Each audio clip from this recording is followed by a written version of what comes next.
হেই everyone, কেমন আছো তোমরা? আশা করি তোমরা সকলে খুব ভালো আছো। আজকে আবার চলে এসেছি। আজকে মিক্স ফ্রাইড রাইস রান্না করব। তার জন্য এখন দেখো আমি 3 কাপ চাল নিয়েছি, যেটাকে ভালো করে ধুয়ে আমি 10 মিনিটের জন্য ভিজিয়ে রেখেছিলাম, বেশিক্ষণ ভিজাইনি।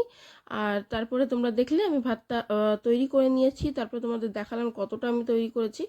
আর যদি তোমরা ফ্রাইড রাইস এইসব জাতীয় জিনিস বানাবে, তবে যদি দুপুরে বানাও তবে সকাল দিকে ভাতটা বানিয়ে রাখবে, মানে ঠান্ডা ভাতটা ইউজ করো, তবে ভাতটা ভাঙে না।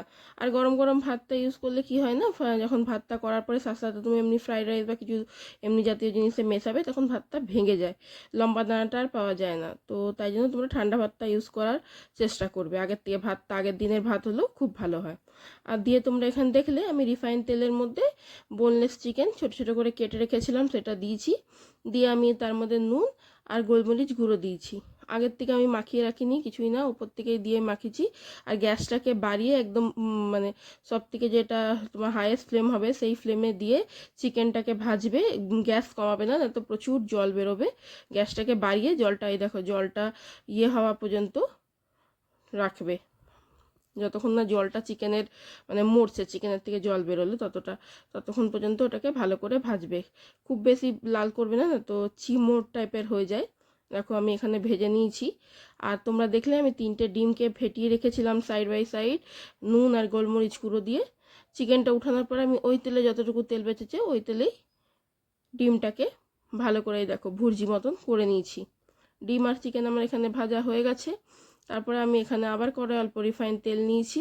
তার মধ্যে আমি কিছু সবজি নিয়েছিলাম, যার মধ্যে ছিল পেঁয়াজ, বিনস, ফুলকপি, অল্প গাজর, ক্যাপসিকাম, বাঁধাকপি।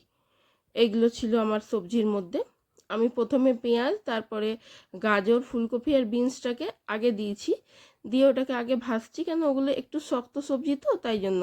ওগুলো ভালো করে ভাজা হয়ে গেলে, আমি এখানে নুন টুন কিছুই এখনও ব্যবহার করিনি, শুধুই সবজিগুলো ভাজছি। ভাজা হয়ে যাওয়ার পরে ওর মধ্যে ক্যাপসিকাম আর যেটা বাঁধাকপিটা ছিল সেইটাকেও আমি মিশিয়ে দিয়েছি, দিয়ে ওটাকেও আমি 2 মিনিট একদম হাইয়েস্ট ফ্লেমে নাড়াবো।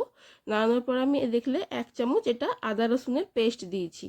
আদা রসুনের পেস্ট দেওয়ার পরেও গ্যাস এখানে একদমই কমালে চলবে না, গ্যাসটাকে বাড়িয়ে রাখবে। আদা রসুন পেস্ট দেবো, তারপর ওটাকে নাড়িয়ে নিয়ে ওর মধ্যে দেবো আমি নুন দিয়েছি, গোলমরিচ গুঁড়ো দিয়েছি, সামান্য অল্প চিনি দিয়েছি, আর দিয়েছি ভিনেগার।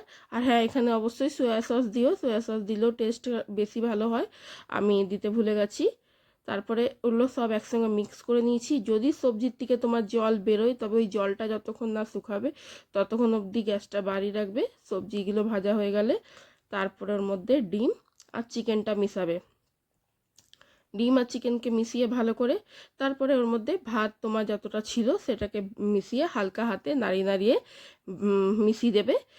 এখানে তুমি গ্যাসটা কম করে হালকা হাতে নাড়াবে, খুব বেশি জোরে জোরে মেশাবে না, হালকা করে মেশাবে। আর তারপরে ওপর থেকে আমি পেঁয়াজ কলি দিয়েছিলাম, দিয়ে দেখো তৈরি মিক্স ফ্রাইড রাইস, একদম রেস্টুরেন্ট টাইপ তৈরি হয়ে গেল আমাদের ফ্রাইড রাইস।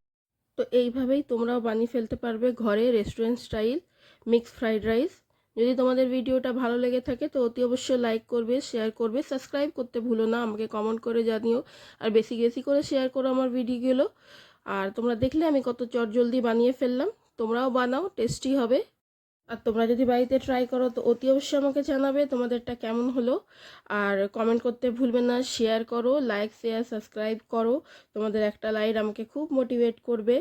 তো দেখা হচ্ছে পরের একটা ভিডিওতে, ততক্ষণের জন্য বাই বাই। সুস্থ থেকো, ভালো থেকো।